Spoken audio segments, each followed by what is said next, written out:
నాన్న జ్యూస్ ఇక్కడ పెడుతున్నాను, తాగండి. అలాగే.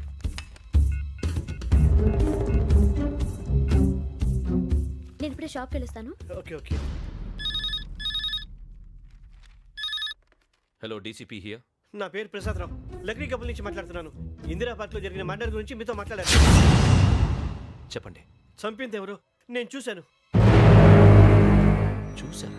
మార్నింగ్ వాక్లో బర్డ్స్ రికార్డ్ చేస్తుండగా మర్డర్ చూశాను. అదంతా నా హ్యాండ్ క్యామ్లో రికార్డ్ చేశాను. ఆ క్యాసెట్ ఎక్కడుంది? నా దగ్గరే ఉంది సార్.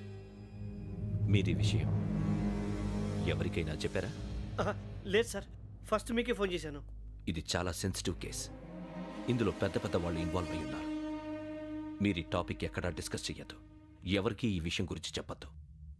ఆఖరికి మీ ఇంట్లో వాళ్ళకు కూడా. లేకపోతే మీ ప్రాణాలకే కాదు, వాళ్ళ ప్రాణాలు కూడా ప్రమాదం. అలాగే సార్. మీ అడ్రస్ చెప్పండి.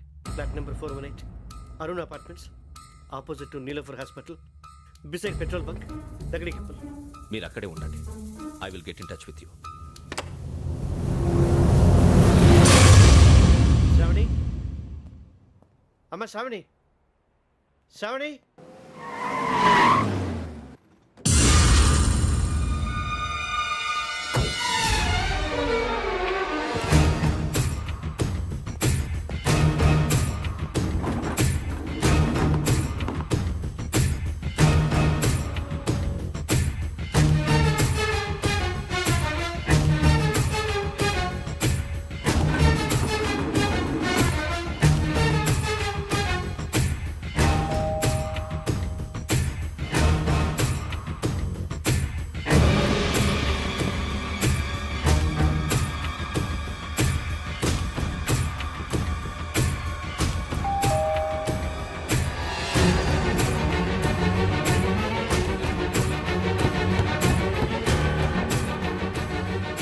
రామ్మా, త్వరగా రా. ఏంటన్నా ఎందుకు టెన్షన్? ఏం లేదు, చెప్తారా దా.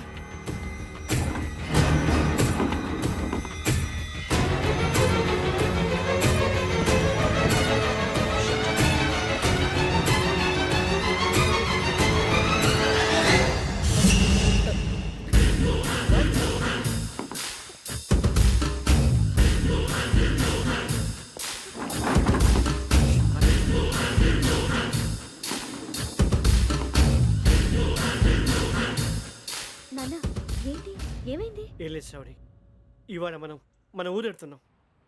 ఆయన చూసిన నేరాన్ని పోలీసులు చెప్పాలనే కంగారులో హంతకుడికి వివరాలన్నీ చెప్పేశారు.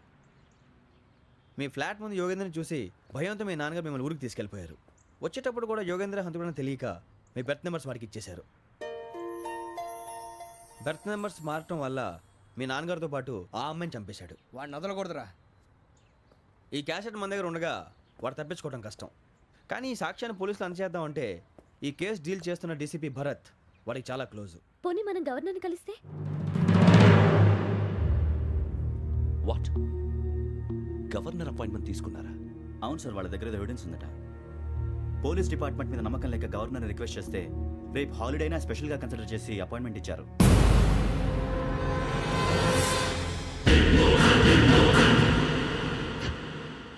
అమ్మయ్యా, ఈ క్యాసెట్ గవర్నర్ గారికి అందిస్తే మనం ఈ నేరం నుంచి బయటపడిపోయి మన ఉద్యోగాలు మనం చేసుకోవచ్చురా. ఉద్యోగాల మాట దేవుడు ఎరుగు. ముందు మన ఊరు వెళ్ళిపోతే ఏ అప్పు సొప్పు చేసి బతికేయచ్చు. ఒరే అన్నట్టు చాన్నాలేంది మందేద్దాను రావునరా. వదిలేదండి. ఓ మందంటే ముందుండేవాడు శ్రావణి గారు మిమ్మల్ని చూసి భయపడుతున్నాడు. నాకు భయపడుతున్నాడా? మందు కొట్టక ముందు ఈడు అందరికి భయపడతాడు, మందు కొట్టిన తర్వాత ఈడికి అందరు భయపడతారు. అది తెలుసు. అబ్బే ఇప్పుడు అలాంటివి ఏం జరగవండి. కాకపోతే ఈ మధ్య కొంచెం టెన్షన్స్ ఎక్కువై మీకు తెలియదే ఉందండి. ఈ ఒక్కసారి కాదనకండి ప్లీజ్ అండి, చెప్పరా. ఈ ఒక్కసారి సరే హ్యాపీగా తాగండి, నాకేం ప్రాబ్లం లేదు. అబ్బాబే వద్దురా, ఆడపిల్లల ముందు మన తాగడం పద్ధతి కాదు, అది నాకు ఇష్టం ఉండదు. హలో, మీతో పాటు నాకు ఓ వైన్ బాటిల్ పట్టుకురావడం మర్చిపోవద్దు. వస్తానంటే నేనంటానా, వస్తానంటే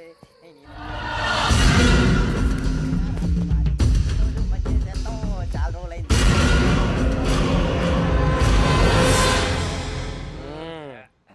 కడుపు నిండా తాగి ఎన్నాళ్ళైందిరా? తాగి చాలా రోజులు అయింది కదా, కొంచెం కళ్ళు తిరుగుతున్నా. నాకు మాత్రం జరగట్లేదు. నీకెందుకు తిరుగుతాయి? నువ్వు మామిలాడువా? అబ్బాయి ఏంకి నీకు ఎంత కావాలంటే అంత తాగు, కానీ తాగినట్టు మాత్రం ఉండు. తాగితే తాగినట్టు ఎలా ఉంటారు? తాగితే తాగినట్టే ఉంటారు. వీడు కొంచెం కంట్రోల్ తప్పుతున్నాడు రోయ్. Would you like to have anything else? నిశ్చికాకి నాకు అర్థమైంది. బాగోదు, వాళ్ళ ఇంటికి మనం వచ్చాం కదా, అర్థం చేసుకోవాలి. మంచోడు మా తండ్రి. అమ్మ hey guys I am asking you you want anything let me no.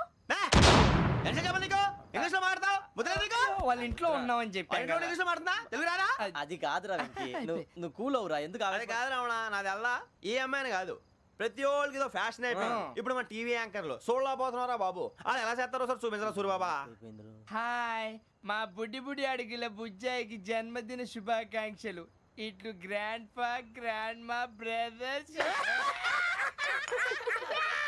Cinema గురించి నేను చెప్తాను రా హిందీ వాళ్ళు పాపం తెలుగు రాకపోయినా ఏదో మాడని ట్రై చేస్తారు మనోళ్ళు ఉన్న రోగం తెలుగు వచ్చిన రానట్టు అదేమిటి ఇదేమిటి అది అర్యగా ఉంటుంది పైన ఉంటుంది ఎవడి గొడవ వాడిది. మనకెందుకురా నువ్వు ముందు మందు కొట్టి చెప్తాను కొట్టు అయిపోయింది సరిపోండి. మందు తాగడానికి కాదు రావణ ఇప్పుడు ఆడపిల్ల అంటే మన శ్రావణి లాగా ఓ పద్ధతిగా మాట్లాడేది అర్థం అవుతూ ముద్దువా బొద్దువా అలా ఉంటే మనకు కూడా రకమైన ఫీలింగ్స్